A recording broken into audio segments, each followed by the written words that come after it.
Welcome, everyone. We thank you so very much for joining with us today. And with that being said, I just want to take a moment to welcome everyone, or your excellencies, everyone in their respective places. I want to take a moment to acknowledge Dr. Cheryl White, Her Excellency, His Excellency Bishop Joseph Lamott, Her Excellency Dr. Marcia Belgrove, and Her Excellency Dr. Sherian White. Along with all of the joining participants, we want to take a moment and welcome you and let you know that it's a pleasure to have you on board with us today. Thank you so very much for your support and your presence. Her Royal Majesty Dr. Uba will not be with us today. She had a family emergency. Just keep her in prayer. At this moment, I'll turn it back over to Bishop. Can you just take a moment and then introduce Dr. White?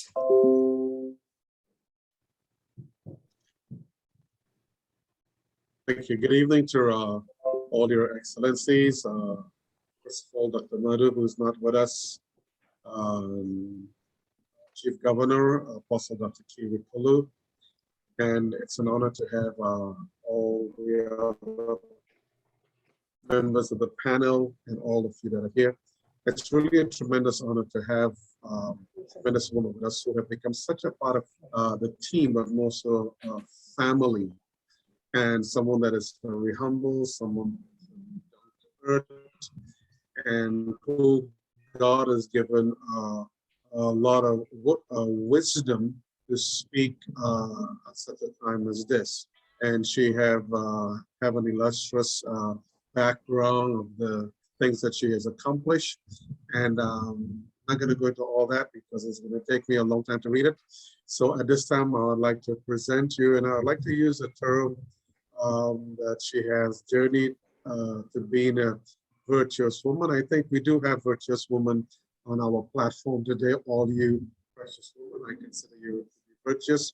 So at this time, I present you a virtuous speaker, Dr. Cheryl White. Over to you.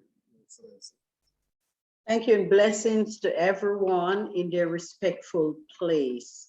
You know, we reach out with a lot of love to our beautiful, Her Royal Highness, as she's going through you know, having to deal with this situation with her mom. And we just send God's prayer again to her, knowing that she's deep in our hearts as we continue to do a great job. In the fact that she's not here, we're going to just do a great job.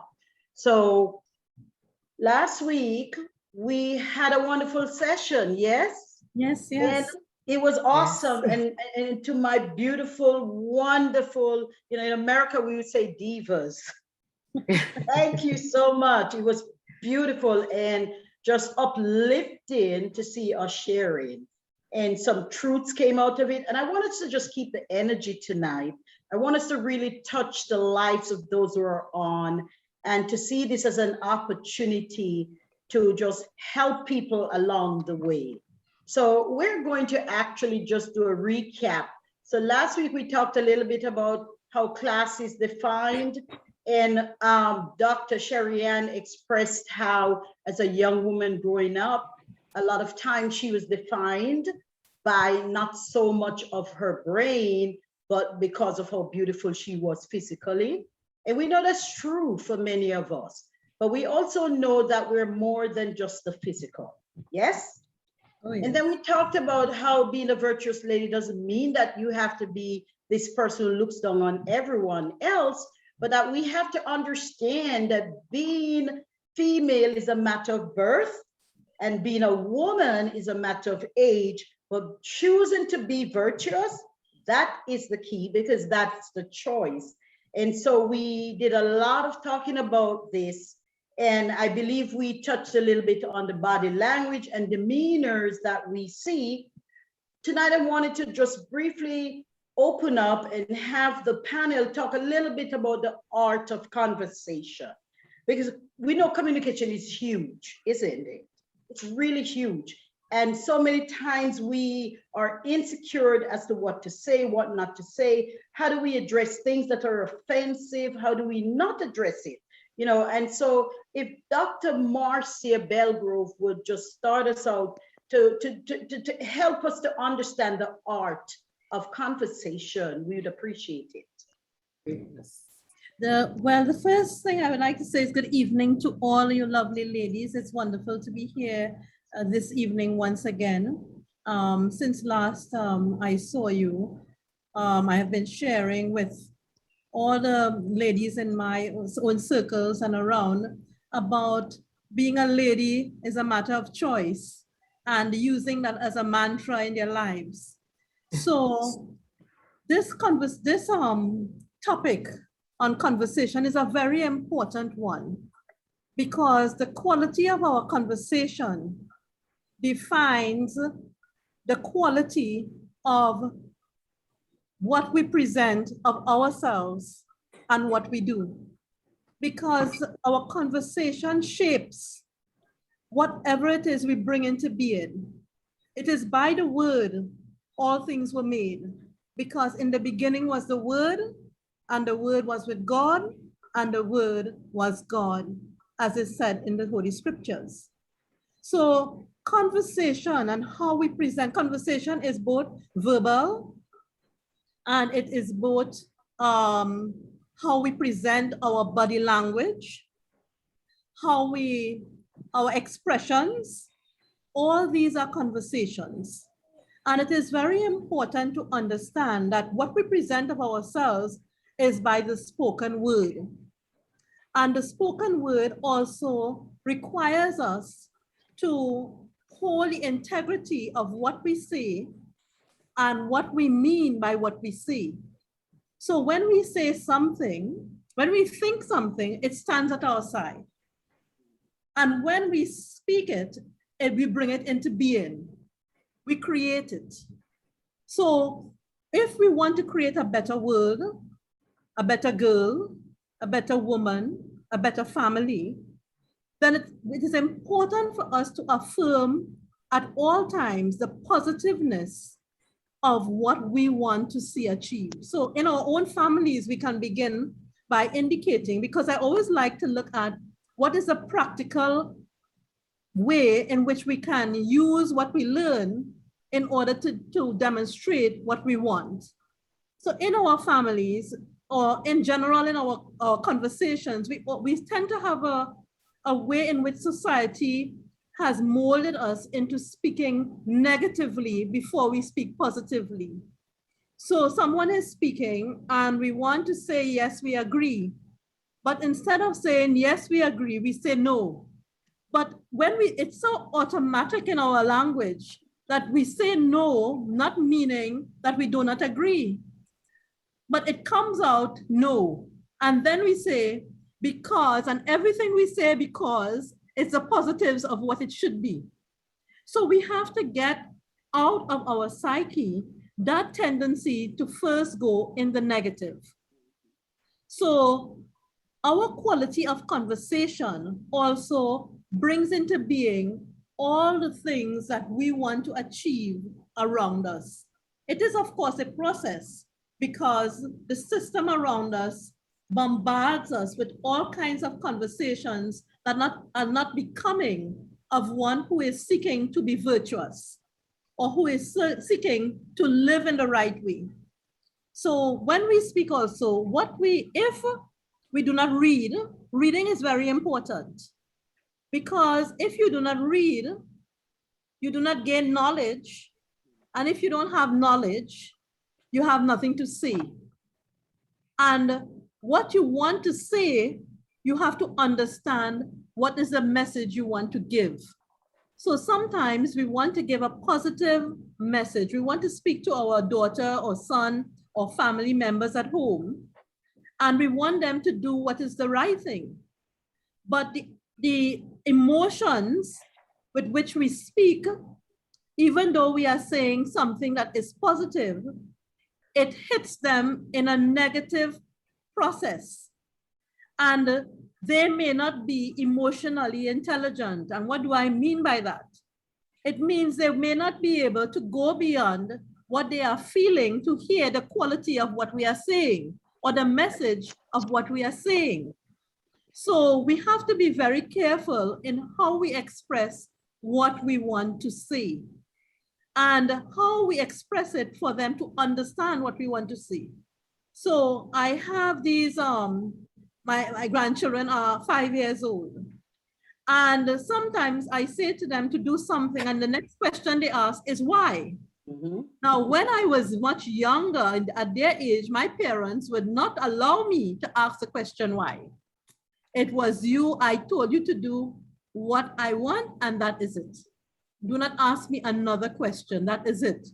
But in the society and in the time in which we live, if we want to treat our young people and we want our girls to have a voice, we have also to express to them what it is we mean by what we say. So if we say, young ladies, you must sit with your 2 legs together and your shoulders back, we must be able to explain to them the reason why you do this is it is because you express in yourself confidence. Your oxygen levels go up to your brain to allow you to think more clearly. You look intelligent and you present yourself in a very respectful manner. Now, we may say, we may have all these thoughts in our mind, but we will not express it. We will say, you should sit straight. You should keep your legs together. You should keep your shoulders back. But in some instances, they may not ask the question why. They only obey because we have said to them why. But how will they be able to follow in this pathway if we do not express to them what we are saying and why we are saying it? So I think this is one of the pathways in which I would like to segue the conversation, in that the quality of our society is dependent on the quality of our conversation. Thank you so much. Well said. Dr. Sherry Ann, anything to add to or subtract from? Just to add on, because basically what Dr. Belgrove said is mostly what I was going to say. But in the art of conversation, it is not only articulating the message to be conveyed to the other person, but also in a manner that they understand and you be able to handle their response or able to manage their response. You also, as a lady, speaking, you must be confident. You must have knowledge of what you are speaking, the way how you speak. And also the art of conversation is not only how to speak, but when to speak. Because there are times when there are conversations going around, but you don't necessarily have to give a response. Sometimes it is best to keep silent and observe and to listen. Also, with the art of conversation is, to me, the pleasant engagement with other persons, and also to avoid idle conversation or empty conversation. Try not to, we get into an environment where we have these jokes. They're not nice jokes. We know that they're not nice jokes, and we just smile and we entertain them, which lead to other conversation that is not fitting for a lady to be involved in. So we also have to be mindful, not only in knowing when to speak, but when to shut down a conversation. You let persons know of your standards. They know what to come around you with, what to say in your presence, because they know what your standards are. And as ladies, we have to portray as we exhibit and express class and elegance, that in our conversation, we not only look well, because there are instances where we have young ladies, they dress well, their hair is all in place, their makeup is all in place, but then when they open up their mouths, the conversation or the tone or the words that come out, totally turn you off. So we have to develop that art of conversation where we articulate properly, we have good choices of conversation, and also the active participation with persons. Because there's some people you just don't get into conversations with. They're either argumentative or they're always giving a lot of jokes that are not appropriate. So we have to be mindful when, where, and how, and when to be silent. So to me, I think that with that art of conversation, we need to know when, where, and how, and when to be silent. Amen. Gravity. It's always a good thing for us to practice. Everything doesn't need a response, but if you are a woman of class or substance, inner beauty as well as outward, people expect you to conduct yourself a certain way. And, you know, as we grow up in today's society, a lot of young women believe that, oh, that's your time. But class doesn't go anywhere and it doesn't change. So 50 years from now, if I'm gone, class will still be class. And people are still going to expect you to conduct your conversations in such a way that it does not displease those who not only are involved in it, but those who can actually hear you from a distance. When I worked in the corporate world, we had a position where it came to harassment. And if you said something, even if you weren't saying it directly to someone, but they overheard you, they could take you up on charges of harassment. And so we have to remember these things, bring everything we learned and everything we desire to be. You know, the Bible says it best, do unto others as you would have people do to you. So speak well, engage well. And as we continue to look at this idea of a proverb woman, because I have some of the other panels that I know that they're going to want to jump on some of these things that I'm about to talk about. We hear so much about the Proverbs woman. Yes, everyone talks about Proverbs 31.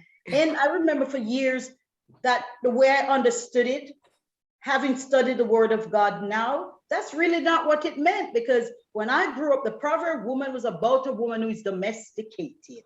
And she was taking care of her husband in the house, and she was like a helper, and she was good. She gave up her whole life, and you know, it just went on and on. And so for a lot of women, when I was growing up, she wasn't really attractive, because it was meaning that you had to become someone's slave. And so a lot of women weren't interested in the Proverbs woman. So let me just bring a little clarity to it. So the proverb woman traditionally is not correct. Yes? Dr. White, before we go on to the other thought, staying on the one you were on before, Sure. I just wanted to interject something really quick. Yeah, right there. If you can address some very key values here, for example, the moral and social values. For example, I have 3 points in particular. I know there are many that can be covered. Of course. But one of those would be the value of having respect in speech as young girls, young women growing up, or even the current young women in having values and respect in the way they talk, in the way they dress, and posture. Just, you know, can you take it along that line for a few moments there? Oh, sure. So when we think about having, let's talk about respect, for example. Respect encompasses value system. Value systems are those things we believe in to be true. And when I grew up, I'll go to my time of respect, young women would want to learn from the older woman, not because of age, but because we wanted to become just like that person. There was a level of respect we gave to a woman who has been ahead of us in how she carried herself, in how she handled her home, in how she handled her children, her husband, just about everything about her.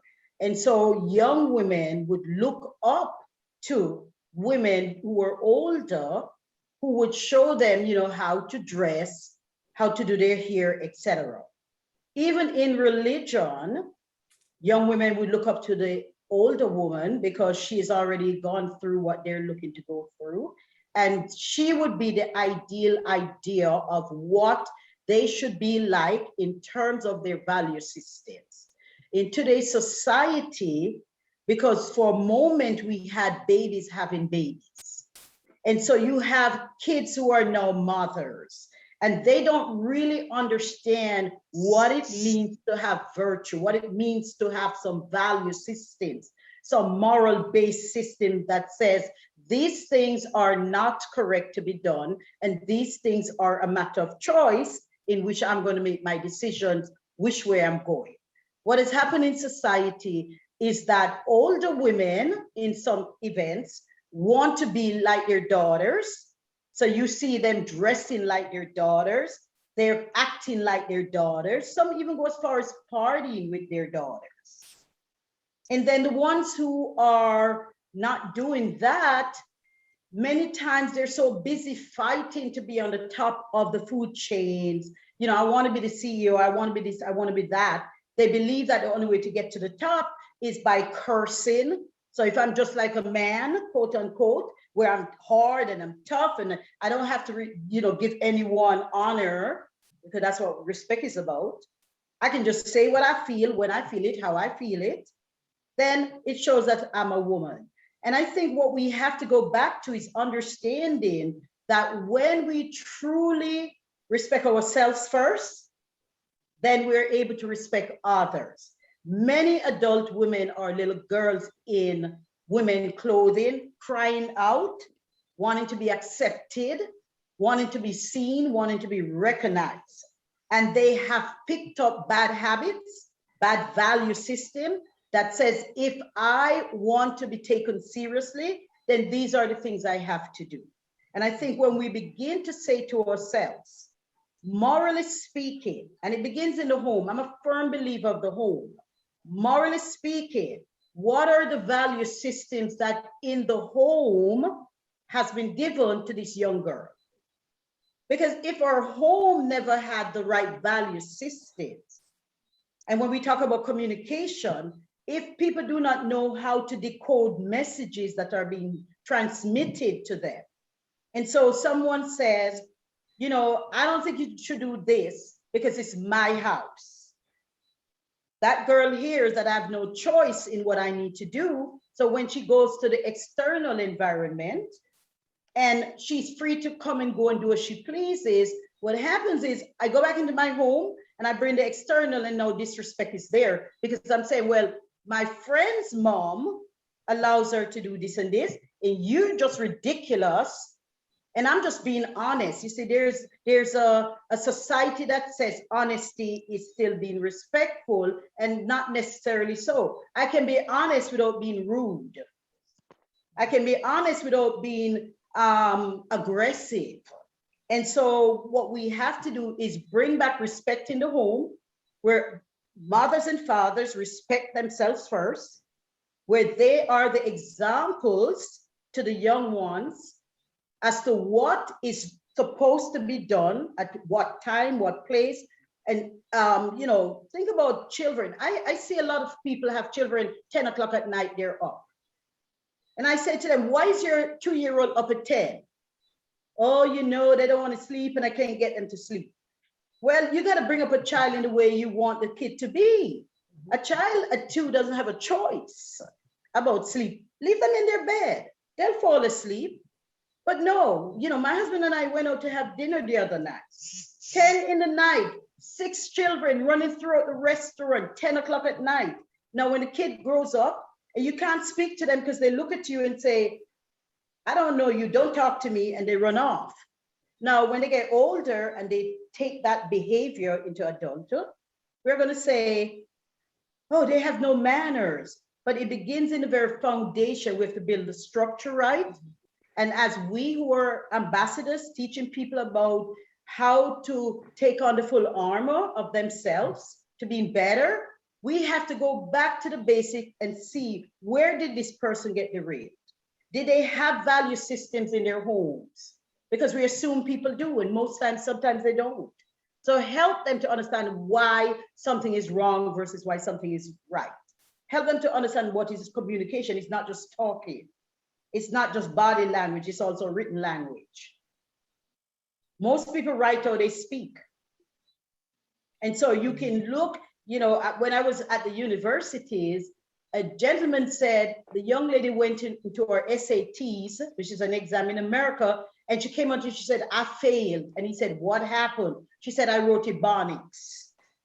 I'm so used to texting everything that everything in my exam was a text message. Instead of saying YOUR, she said you are.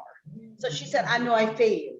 So we've got to bring it back where we've got to make people understand respect, manners, value systems, norms. You know, these are essential components of the language of conversation, because conversation encompasses everything we do as a human being.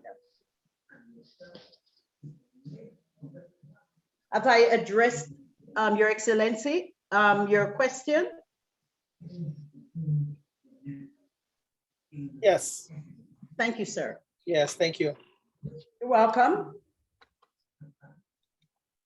And thank you for bringing us back to that, because that was very important. You're so correct. So we know that the proverb woman traditionally is understood as being addressed to a woman.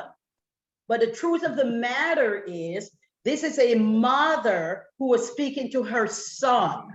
And so what we have here is that she's telling him the character and potential what a good woman looks like before marriage. You know, there's a lot of men who say, I don't know what a good woman is. How do I know who I should marry?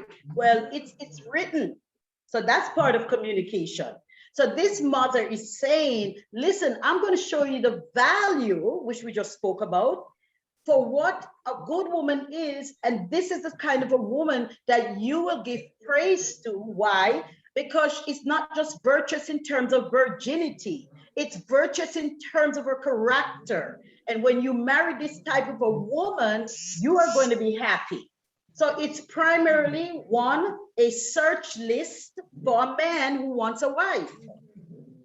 And two, it's a checklist for any woman who wants to improve herself. That's really what Proverbs 31 is about.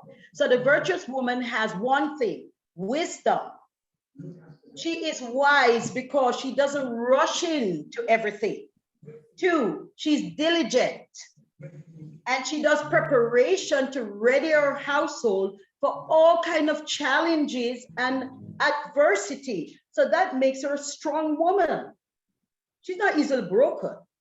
Her fear of God and the wisdom that comes from fearing God invites multiple blessings upon her, even in the way she dresses. And how there is prestigious things happening in her home. She makes a loving woman, and she feels for the respectability and the honor of her husband. You know, in today's society, lots of women do not respect their husbands because they're on this podium of saying, I've got to prove that I am equal. And I know I'm not one of the favorite with women when I say these things to them, because I believe that you must honor your husband. He's not here to dominate you. No way is he here to dominate you. But at the same time, you have to have honor for your husband. He's respected not only on account of your neatness and your cleanliness and the way you dress and the way you look, but he is the husband of a woman who is what? Justly held in universal esteem. Some people like me, some people don't. That's not universal. It means that the way you present yourself and you conduct yourself, he feels honored because people say, look at his wife. She's a woman of virtue. She's a woman of prestige. It's not about money. It's about how she conducts herself. And don't worry, I have a serious question I'm going to ask women. So she's a woman of power, we said, and strength, a strong, virtuous woman full of mental energy. And when this woman has done everything she can, she does not simply say, you know, oh, I exhaust myself today. No, that's not what she does. What this woman has does not fall to her. It is her victory through wisdom and hard-won reward, diligent working, ethics, business practices. So a woman of virtue is an entrepreneur, a businesswoman. She can help her husband. As he's doing business, she's able to work as a helpmate because he can bounce ideas off her. She can bounce ideas off him. She has an honorable speech. We spoke about that, and compassion for the poor and integrity. Integrity means she speaks her truth. She's strong and has the greatest strength in wisdom, again, rooted in whom? The fear of God. So that's why they said her value is far above rubies, right? Because when you look at her value or worth is not reduced to the performance of just one thing or the other. She is virtuous because she acts in a virtuous manner. So if that is the case, I want the panel to talk from the soul of a woman. If this checklist is correct, and we know that our journey in life can be described as a journey of developing your insights as well as your quality of mind and heart. We know God is good, but as women, we know that life is not easy. We also know we have a lot of difficulties and disappointments in this journey as women. And most time the pain we endure affects our view of life and the joy and the peace that we must have. We know that as women, we have to address our thoughts on aging, romance, sex, love, everything that there is. So considering all of this, my question to the panel now, and to the gentlemen who are so graciously assisting us on this panel. How do we say yes to life and manage life along the way when we have so much to overcome? How do we do it, women? How do we do it? With resentment and all the stuff that we go through, the pain, the hurt, the anger. How do we do our journey? How do we do it? Let's start with, I believe, Dr. Terry Lamont, are you on? If not, if Dr. Sherry Ann can respond. How do we manage this journey? My first thing, and always my main thing, is relationship with God. I mean, there are so many challenges that we face as women, seen as the lesser of the human species. We're seen as so weak that our value is not seen, is not captured, is not honored because you are a woman. And how do we overcome that? Through our relationship with God and through ourselves being actively and being intent on being strong, using every opportunity that we can grasp to be strong. And I love there's a scripture verse that talks about the older women teaching the younger women to love their husbands, how to keep house, that is one integral part that we miss in this generation. There's not that passage of knowledge down on how we can manage. I mean, I believe that there will be there'll be less divorces and so forth if we would only be humble to listen to the knowledge that is passed on and to apply it. Because so many times as women, we tear down our own homes, we tear down our own empires by our speech and our mannerism and not thinking and not using wisdom. And we have to be very careful with that as well, being influenced by society, the feminist movement, being equal. I am one woman who believes in submission. It is biblical, it works. And the thing about it is that you have to be wise as a woman to connect yourself with a man who understands submission. He first must submit to God. Then he understands the submission of a woman. And if we can just get that relationship right, God, husband, wife, children, if you can get that right, the society would change. But it has to start with us. We women have to bring that standard. We have to educate each other. We have to encourage each other. Don't pull down another lady when something is going wrong. We have to be able to manage our emotions, because sometimes in certain situations we emotionalize first instead of stopping, thinking, and then acting. We get all caught up in our hormones and our feelings, and we release words that, we can't pull back words, and those words damage persons and damage the situation, makes the situation worse. So to overcome, you have to connect yourself with people that who are progressing. We have to be those that are not the problem, but be the solution to the problems. We have to actively engage in our situations and be on top of our situations.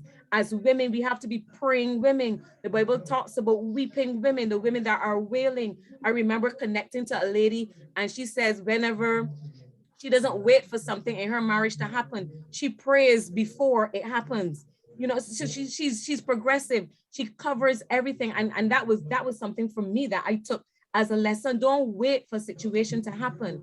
Pray about it. Be wise. Be vigilant.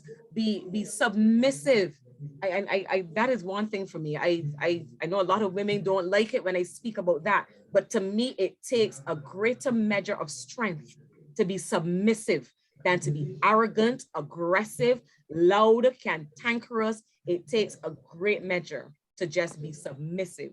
And we have to be wise. We have to exercise wisdom. It means getting into books. It means connecting with persons who've walked that path before, and being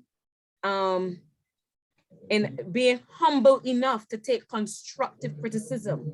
Whenever we make errors, you take it, I did this, and be able to receive that constructive criticism. The Bible talks about reproof and rebuke. We want everybody to praise us all the time. And then whenever we have a challenge and we don't approach it properly, when we have to be spoken to, we don't want to receive the instruction or the correction. And that is another issue that we have. We always want to be strong, and strong for us is being aggressive and trying to be a man and trying to be masculine, when you can be strong in your femininity. So to me, we need to manage and to be wise in our operations, our dealings, our resources, manage our finances, manage our relationships, and most of all, be able to have that good relationship with God, that no matter what happens, He has us and we have Him. Thank you so much. Your Excellency? You're muted. Am I? Yes, sir. Obviously, I'm taking notes. But one of the things that I'm hearing, and Dr. Sherian, I think you're touching on some points that I really love there very, very much, about mannerism and submission and emotions and individuality and personality. But one of the main things that I can pull out from all of that is the whole idea of identity. I know we had touched that on the last time, but it seems like it's something that we really have to cover on a wider scope, about the identity. We have young girls growing up, and they don't find themselves becoming young women, young mothers, and still not finding out who they are, knowing and understanding who they are, what they are about. The key and the gist of all of this is to really help young girls, young women, even older women who have grown up in body but not so in mind or understanding, knowing who they are. You have women, I see some women, they're dressing like they're 17-year-old, and grown women, 5, 6 kids grown up, and still acting and behaving like they're 17 years old. And those are some of the things that happens because I believe they've gone through the shock of having an identity crisis. and not ever come into the reality or understanding of who they really are. And that is one of the things I think we really need to talk about a great deal, about the mannerism. And submission is a very big word. It may not seem like a big word. We know and we believe in God, and we also understand that this program is not just for Christian women, it's for women globally. So we want to keep that focus. However, I must say that, women are women. If you were born a woman, you're a woman, and you need to learn the value of a woman, understand who you are, your purpose, find your identity, understand who you are without compromise. And on the same token, if we don't teach the young girls how to grow up into honorable, respectful women, they will grow up into being whatever culture throws at them, whatever society throws at them, and they're going to be whatever they see around them, not understanding the true and full value of who they are as young women. So, Dr. Sherry, and I that's one of my greatest passion, is to see the young women and all women come to a place where they can understand their identity, understand who they are, understand their values. And I don't believe in putting limits on women as far as in the workplace, like, it's taught in several workplaces that women ain't allowed to work and do certain jobs. I'm not a believer or a fan of that. I do believe in terms of a man and a woman that the woman should remain a woman and understand that she's a woman and do the things that a woman is supposed to do. And again, when I say supposed to do, I'm not talking cover your head, you walk 10 foot behind me when I'm walking, you are not allowed to speak because you're a woman. Those are some very wrong values and teaching that was done throughout the years that suppressed women. And those are not some of the things that we stand for, and we don't believe in that, and we will not allow that. We're not going to encourage anybody being derogatory by any means to any woman because of that whole masculinity, femininity kind of thing. We want to be this place where women can come to and help find out about who they are, who they were designed to be, and walk into that, be all that they were designed to be. The only difference, I believe, and if we really go back to Genesis, you see, the woman was taken out of the side of the man. She was meant to be his helpmate right alongside with him, not to be treated as trash, not to be talked to as trash. She has value, she has thoughts, she has opinion. That whole support system was put into place by God. Does not mean a woman cannot lead, does not mean that she cannot take control of a job or anything like that and do the best that she has to do. Yes, So, yes. Dr. Sherry, Go ahead, sir. Sorry. that's all right. So, Dr. Sherian, on that note, I totally agree with you. I believe that if we do not teach the truth, how is people going to know what real truth is? That's right. That's right. That's right. Yeah, and I like what you said, Your Excellency, about the ID of a woman. What is that really? What is womanhood?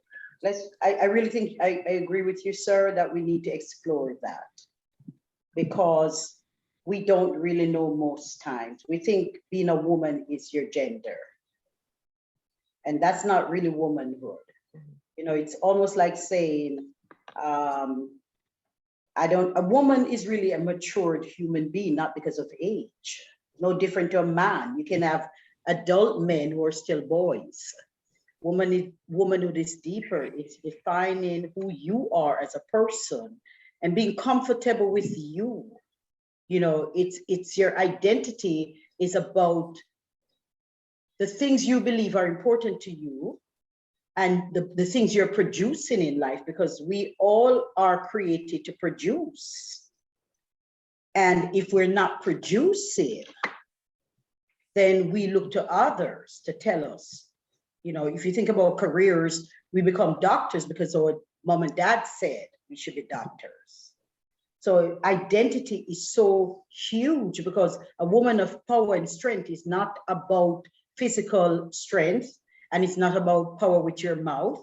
It's about the fact that you command yourself, and you know, even as you submit to your husband as a helpmate that you are for him, it's not about him dominating you. It's not about him telling you, you can't wear purple because I said you must wear pink. That's But not what Dr. it's about. Dr. White, I think one of the misconceptions is that I believe there is that what exists. Some women may feel that by submitting to their husband, it's a matter of making them feel invaluable. That's right. But the thing about it, the way I see it, is like you have on the automobile, you have the lights in the car and you have the battery. The lights would go on and work only with the battery, and it would shine bright and it gives light. It's very prominent. You take the battery away, you has no light. Right. The woman is like the battery. Without her, there's no light. Mm-hmm. And it's not that she's not important. Right. She has a function, just as the man has a function. And if the woman tries to take the place of the man, I think that's where it goes wrong. That's it. And also there you find in that same place where some men are not stepping up to the plate to be a man. Mm-hmm. And because of the lack of the man stepping up to be the man, the woman has no choice but to step up and take That's that right. role also. That's So right. on that note, it's something that we don't like to talk about, but it exists. It does. Yes, it does. It does. So It does. you want to talk about that for a moment? Of course, because when I was still, before I came into really submitting to God first, because you can't submit to people if you're not submitted to God. I grew up not knowing my father. So in my household, a man was not important as far as I was concerned, because I never grew up seeing a dad. I saw a mom who raised her children. So my first example as a child was that women can do it without men. And as I was growing up and I'm watching all these women who have men and how unhappy they are, for me, it was like, well, why do I really need a man? And then we go back to the wrong thought processes that the cultures teach us about all the other things we get into and the value of self. So as long as I'm a pretty person and I can wear two-piece and my hair is flowing and I'm gorgeous and men are coming at me and they're dying over me, I'm a woman. And so we get these misconceptions because of that. So as I'm growing up, when I got married, I tried to be a good wife. But then I'm married to someone who is not a man. Because his idea of manhood is to run the streets, do what he wants to do, and come home whenever he wants, and I'm supposed to submit. And I'm supposed to put up with that. And I'm saying to myself, no, because I never grew up with a dad. So my value for a man is not on base. I don't need you because I can replace you. And as I'm growing up and changing out the different partners, that's the premise, that we don't need each other. Takes getting involved with the right people, because when I now finally got children in marriage, I had 3, and after 12 years, I was being divorced, and now I had to raise my children with no man. I did what I call menopause. I paused off bed and I raised my kids. It's called menopause. In case you didn't know, it's menopause. And so I did that. But one of the things that happened while I was menopausing was I still did not have a true value to men. Because again, I still felt like, I don't really have to put up with foolishness. just to have a man. I can make my own money, I can do my own things, and this is just ridiculous because I'm not having it. That's my philosophy at the time. And sometimes when you have to raise your own children, your mom and dad. And so my son and my two daughters grew up seeing me as all they have. Now, God is merciful, and I have an awesome, totally God-fearing, respecting man who is a real man. So I'm watching him and I'm watching his dad. And I begin to realize, hold on, wait a minute. There are men who really believe in submitting themselves to God first. Because the husband I had before was in church, but he was worse than the sinners. So what we have to remember, guys, is that we're creatures of what we learn. But it takes sometimes a good man to help to redirect your sin so you can honor him, because he's honoring God. And Dr. Sherry, and I like something you said, I've always believed that if the man is not lined up properly with God, he can't direct my sail. Because again, remember, I started out as a strong woman the wrong way. No dad, husbands who are horrible people, horrible example of what manhood is. And praise God that he sent someone who was not intimidated by a powerful and strong woman. So he taught me what submission was without teaching me anything. And this is what I said to him, I'll be honest. I said to my husband when I got married 7 years ago, he wanted to show me certain things. And I said, because again, you know, God has to work on you. So I said to him, listen, did you ask God for a good wife? He said, yes. I said, well, do you know more than God? He said, no. I said, then allow me to learn you. And as I watch you, the qualities you have that I'm lacking, I'm going to take those from you. And you can do the same of me, because relationships is about you give, I take, I give, you take. And we have had an awesome relationship for 7 years, because this is the first time in my life I can exhale. I don't have someone envy my education. I don't want someone trying to put me under, because how come you say you know the Bible and more than me? And I don't have that. I have someone who understands his place. And because he understands his place, it's easy for me to go into my place. And so I believe in submission in terms of the man is the leader. And if he's out of sync, he can't help me. So, you know, it takes God, it takes more than a village, it takes a community to help women like myself who have been from childhood detoured. And now I can actually look on and say, I have met some good men, God-fearing men. Well, and that's my story. I like the thought that you brought up there about we have some women that are so timid who are afraid to shine because of fear, or maybe because of how they grew up, and they continue on being timid and not being able to be themselves.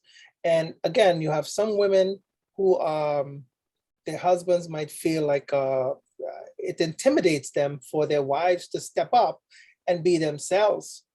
There are so many great women leaders that can do so many great things, and because of intimidation, we have them on the standby in the background, because people, sometimes men, sometimes other women, they are intimidated by having women step up to the plate to do what they're supposed to do and be themselves. Yes, indeed. So, you know, I am grateful for this, because I think we need to, when we talk, we're doing it right. We're really coming and speaking truth, so others who are suffering like we are can learn. I haven't heard from Dr. Belgrove. Dr. Belgrove, any comments, or Dr. Lamothe or Bishop Lamothe? I have been listening very, very carefully and very intently on the conversation that's taking place.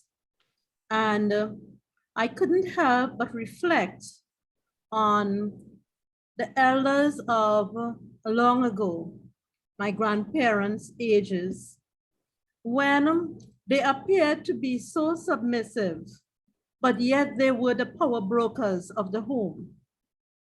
Because my grandfather would come home with his salary and he would place it in her hand for her to run the house, for her to do everything. And she would look at it and she would determine how much money he would have to go out to work or to do whatever has to be done, and she would manage the rest. And she would ever so humbly prepare his meals, set his table, make sure his clothes and everything is organized, and be ever so humble. But whatever it is she wanted, he would get. I fast forward to my life now, and I've had the experience with Hindu men, Muslim men, Buddhists, Christians, and those who don't believe in any religious practice.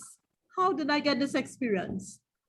My husband and I working in communities, and my husband would take me along with him when he is going to have meetings and forums with other men. And I would be the only woman there. And the men would ask the question or would look at him quizzically as if to say, why did you bring a woman here? And he would simply say, oh, she's fine. And they would say, okay, once you are comfortable, then we are comfortable. And then they would begin to speak about all kinds of issues. And generally, it would come down as well to how they view women. And generally, what I have recognized is that men have a tremendous respect for women. But in this growth process of society and the world, women do not respect the respect sometimes they get from men. So for example, we would hear the men say, I am doing everything at home. I am helping in the kitchen, I am helping clean the house, I am paying all the bills, I am doing everything. And yet, she seems to be unhappy. She seems not to appreciate it, or she's taking it for granted. And then I would speak to some of the women who they are their wives or their companions or their friends, and they would say, he doesn't pay attention to me. Yes, he does everything. He prepares, he pays all the bills, he does everything. But I don't have a sense as if he sees me or if I am a part of his life. What am I saying? There are the economic systems and classes that define how men and women ought to be. But I am going back to first, we must understand as women what it means to be a girl. And I come back to that point that to be a girl and to understand the blessing of being a girl is to understand that we were born to serve.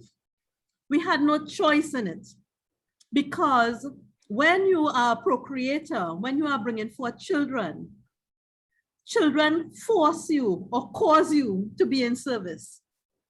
And every man wants, unfortunately or unfortunately, according to how it is expressed, every man wants the woman in his life to be his sister, to be his mother. I mean, Solomon says it, my sister, my spouse. They want her to be something more than just a companion to them. They want her to be the comforter. But if in the beginning, the woman does not realize that God consciousness in her, she cannot give what she does not have.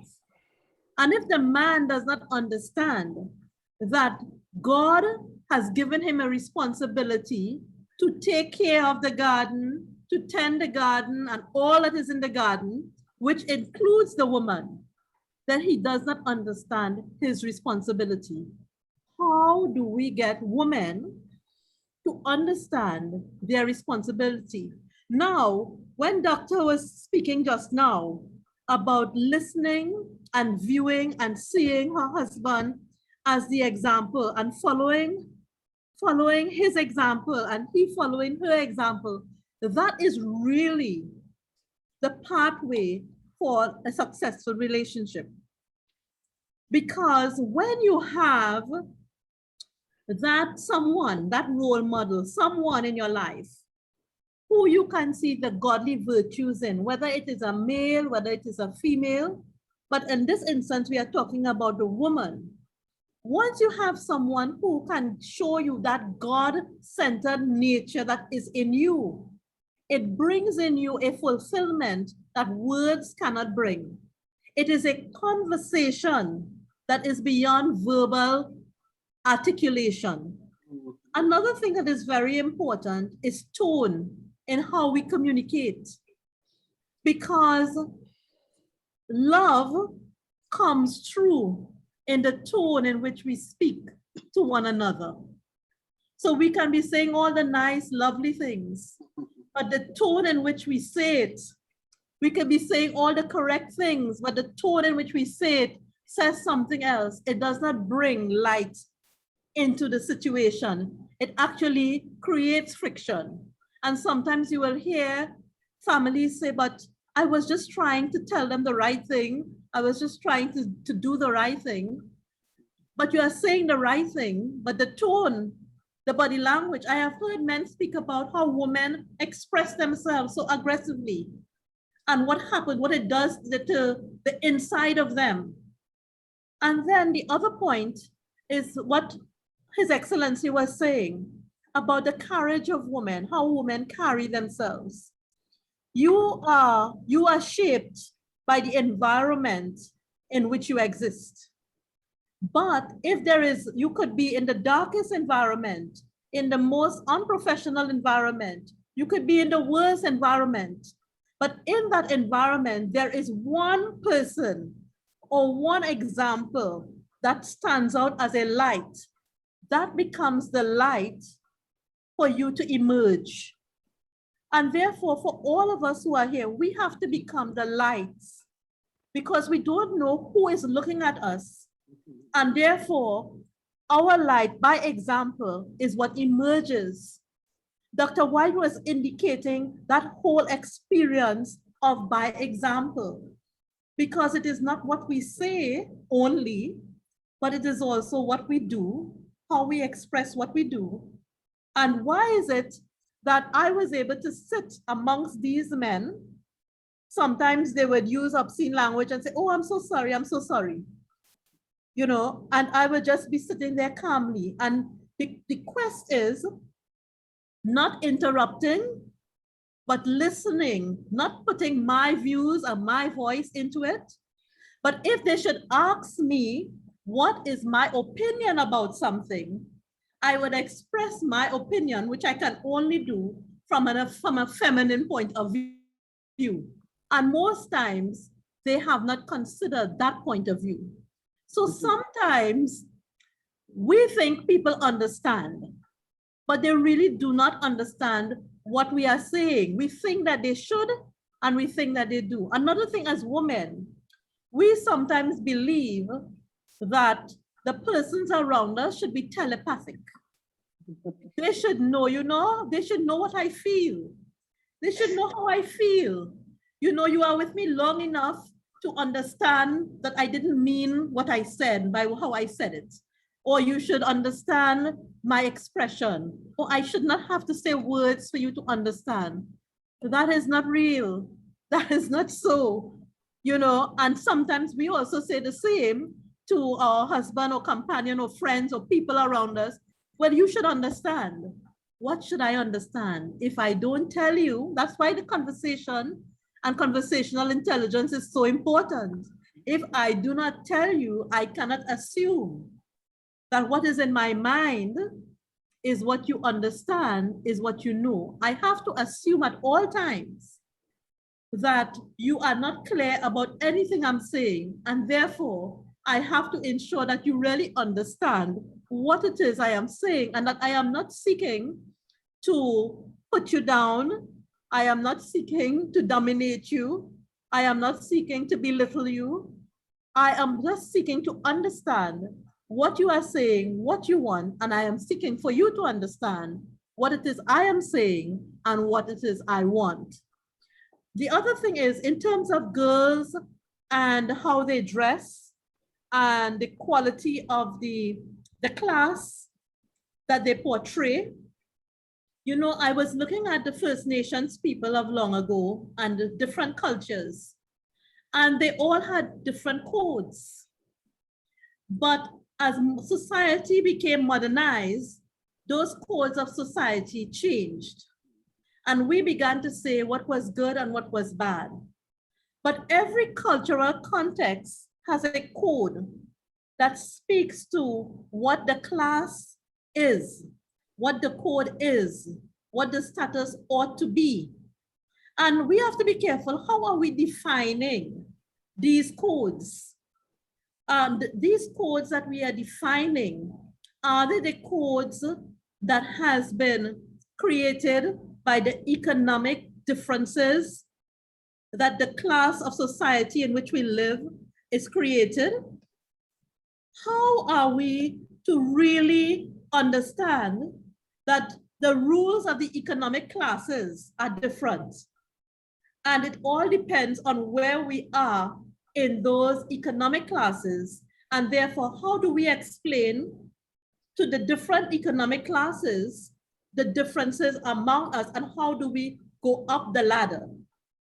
So it is said that someone, a girl born in poverty, may know 5,000 words, whereas one in the middle class may know 20,000 words, and one in the upper class may know 100,000 words because of the reading capacity, reading ability, and the kind of conversation that takes place. We are going through a process here of conversational intelligence, which is supposed to and will impact our psyche because it's putting something inside of us, because we can only give out what we have inside.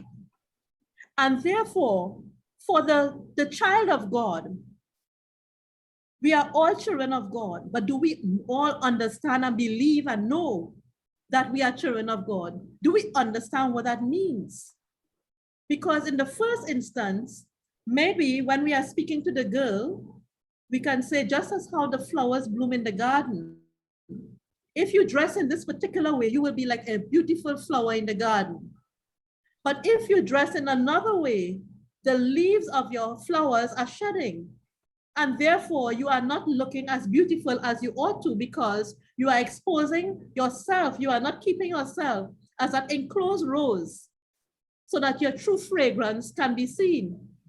But if there is no one to teach me, I wouldn't know. So this conversation that we are having is so important. It is so relevant. And the experiences that are being shared are what is required to take us into the future, because we have to live from the future. While we would learn from the past, we have to live from the future. And in order to live from the future, we have to understand that present, which is why we are doing what we are doing now. So I am so appreciated. I'm so happy with the conversation. It is so important. It is giving me personally so many tools which I can apply to my own life, which I can share with other women around me, which I can place in the programs and processes that are with me where I work with girls and young men and families to better understand how to culture that emotional intelligence, how to culture that relationship with God, most of all, because if you don't have it, if you don't have the understanding of your value with God and God living inside of you and who God is and who am I, because if you don't know who you are, it doesn't matter what you say, you would not learn the process of understanding. And to learn who you are, you have to understand where you have come from. And where you have come from is not a place that you sometimes is conscious in your mind, but it is conscious in you because you are born with it. So how do we bring out that consciousness that you are, that is innate in you, the best of who you are? that you can show it externally and know that you don't have to show the nakedness and exposure of your body, but you can show the nakedness and exposure of your mind. Ah, Others can appreciate and love who you are, Your not what you Excellency, seem to be. that I think your words carry so much value. These are the things that not they're not being addressed in this current time, in this day, in this age, and it's so relevant what you're saying. And we certainly appreciate all those thoughts. Because of the time constraints that we do have, I wish we can, have these sessions go longer, but in consideration of everybody else, we cut it a little short, But nevertheless, thank you so very much. I would like to Welcome. ask, we have Pastor John's better part, Pastor Julia Joseph. I would just want her to come on, say hello to us, and give us her thoughts. Pastor Juliet from St. Lucia.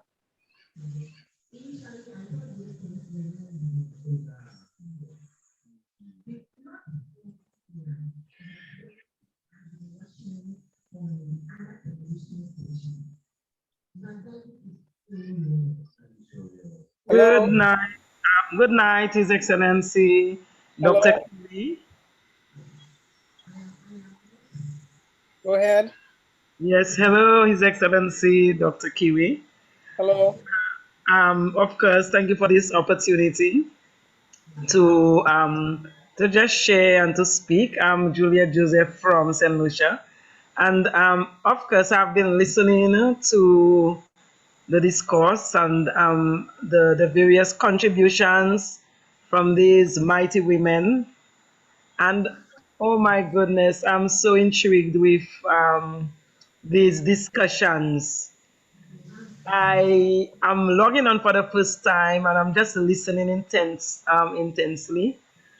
I really like the whole discourse, and there is a lot of value in what is being discussed.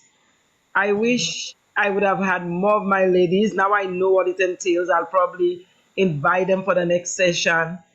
But the contribution, the discussion here tonight is so timely and relevant for our women today, our young girls, Christian women as well, wives, mothers. I think all of us can relate to some of the examples and can relate to the discussion here as well. So thank you so much, especially Dr. Cheryl White, for her insights and even with sharing her experiences.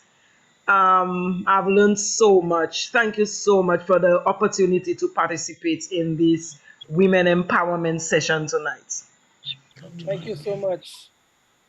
Thank you so much for being here with us. We appreciate it. I'm gonna Welcome. bring it back to Dr. Cheryl White for a moment. Well, I think it's great. I think Gerard Robert has had his hand up for quite a bit. I think he wants to say something to us. Hey, high honors and gratitude, Royal Family. It's always an honor to be on. Yes, I was definitely observing and taking everything like always. I have so much to say, but I know we have a little time. I do agree with everyone. Now, me as a male, right, and growing up, my mother, right, I was raised more by my mother, but my father was the one that more or less provided the equilibrium emotionally, right?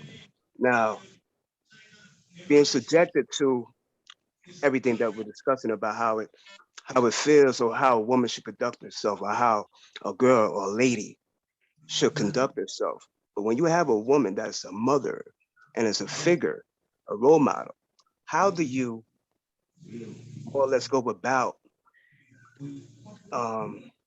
looking to respond in a positive manner when it comes to respecting and having God within you and seeing the potential in your own family or your mother, but your own mother doesn't see it. How do you go about certain things?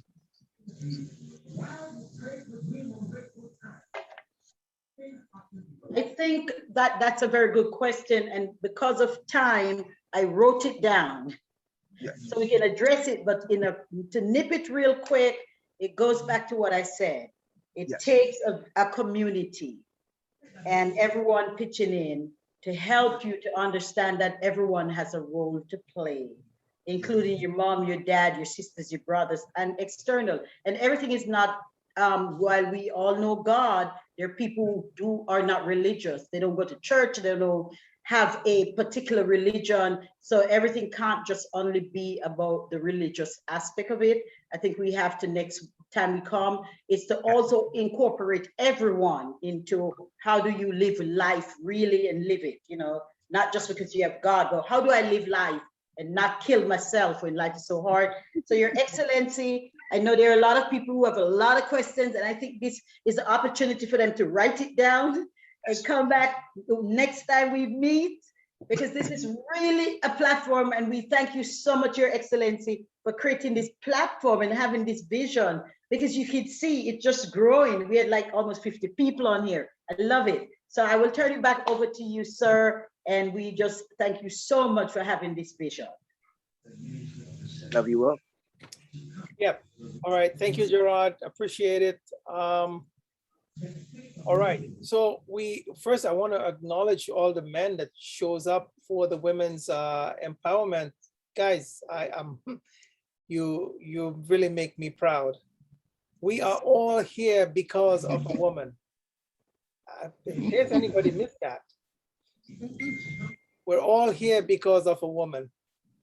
Every one of us. I'm going to bring Bishop Lamott on for a moment. Bishop, you know, growing up when I was young in church, and Bishop may not know this, but one Sunday I did not go to church, and I went to his sister's house with his younger brother, and we spent the night out because they had a party. And I didn't go to church. I didn't show up to church. And I'm coming home next morning because I spent the night out. I'm walking up the road, and who do I see but Bishop Lamott's mother? She was like my mom. And she's walking down the street, and I'm walking up, and there's nowhere I can hide. And she didn't say much to me. She says to me, "Mister, where were you?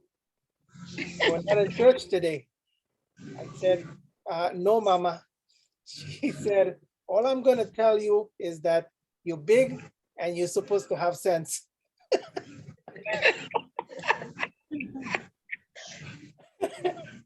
And you know, I'll never forget it as long as I lived. But she was such a sweetheart. I had the opportunity to have some real mothers in my life, and she was one of them. Bishop Lamott.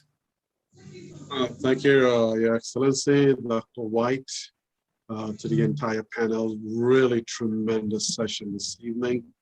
My wife could not make it on this evening, and sorry I had to leave for a little while, having some issues within myself. But really, this is really a tremendous panel, and I really thank God for what is happening here, the vision that His Excellency Dr. Kalloo had.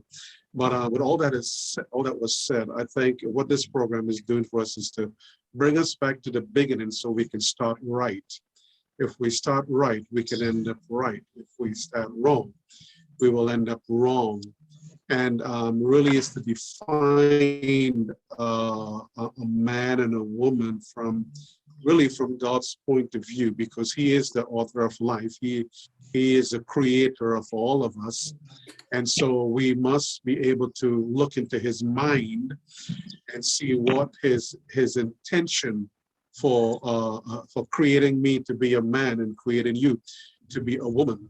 It's not just for men to have a six-pack or for a woman to walk on the beach and look, sexy. It goes beyond that, and to really define us from his perspective of why he placed us here on earth.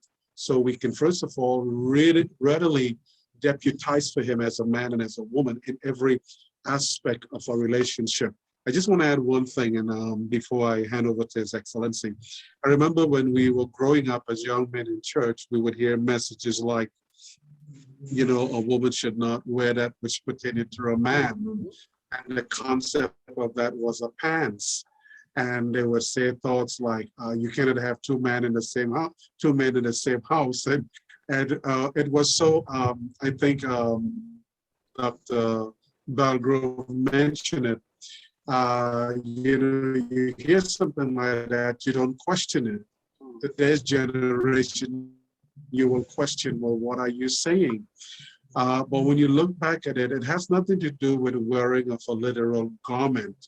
And Chief Governor mentioned it. It is simple this, that God did not want the woman to be a man or to replace the man in any form or fashion whatsoever. The man must be a man, he's there, he has a role.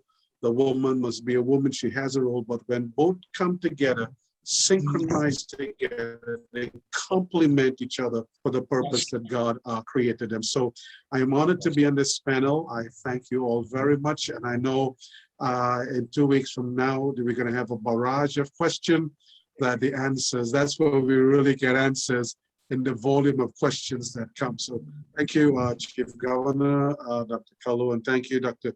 Cheryl White, and all you wonderful ladies for the beautiful comments you make. It was tremendous. I applaud you all tonight. Thank you so very much, Bishop. So what I'd like to do, because we're having several people on the panel, I typically, as you know, I open up the panel to try to give everybody a moment where they can express their thoughts, and we are not going to stop that. However, when we have more people on, I think we have to do it in a more orderly fashion. So before in the next 5 minutes, we will be off. Before that happens, please text your question to me now, and I will share that with the panel, with Dr. White, Dr. Sherian, Dr. Terry Lamont, Dr. Uba. With us as a group, we will be prepared to answer those questions in the next sessions. But more so, I believe, and just I want to say thank you to everyone, to the panel, Your Excellency Belgrove, you're amazing. Thank you so much for being here. Dr. White, Dr. Sherian, and all of the beautiful people that comes on with your support and your presence. What we're doing is we're not asking women to, out of context, take control. What we're really wanting to do is to develop an awareness and a consciousness of women becoming women, and with respect and mannerism and emotions and submission and being yourself, not living this pretense life because we never had an opportunity to find out who we really are. The key here is we're bringing awareness and training for everyone, and we're trying to accommodate that on many different levels so that we can help people to find their identities and discover who they are and live their full potential and their full lives of understanding who they are. Many of us, as we're growing up, we take on to a mentor and we end up taking on the personality of the mentors and never finding our true identity and becoming all that God designed us to be. But on this platform, because God has allowed us to understand this principle, our goal is to help everyone that would come within the teaching and the knowledge of what we're sharing, is to find their true identity and come to their fullest of their potential, be themselves and not try to be someone else.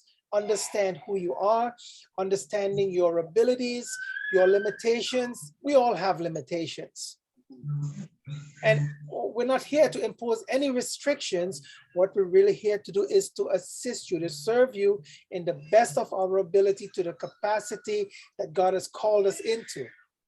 We want to be a help. We want to make a difference. It starts with us. It starts with me, just like you can say it starts with you.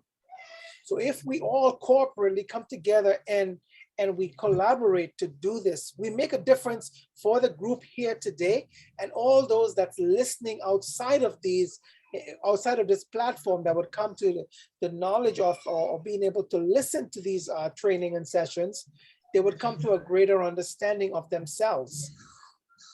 So again, once more, I want to thank everyone for being here tonight with great honor and respect. Just please say a prayer for Her Royal Majesty, Dr. Uba's mom, who had a stroke this afternoon, and she's at the hospital. Dr. Terry Lamoth also is dealing with some issues. So please, let's pray for one another. Let's support each other. Let's be somebody that wants to make a difference in somebody else's lives for the better. Thank you very much. We are at the end of our session now. I want to just say God bless you. God richly bless you. So it's every other Tuesday we are having the women's empowerment. Please invite someone to come on. Let's show great support to our women. They're designed by God just as everybody else with great purpose. So next Tuesday would be our biblical training, and this coming Thursday we would be training on sessions of global peace. God bless everyone. Thank you once more and have a pleasant night. Dr. Kiwi, could you please call me Dr. Mackenzie? Thank you. Do you have my number? I don't have your number. I have sent you a message tonight and an email. If you could please answer me, I'd appreciate it. I will. If Thank you very much. To reach me, please let me just tell you my number right now. I know for some people writing it might take a little time.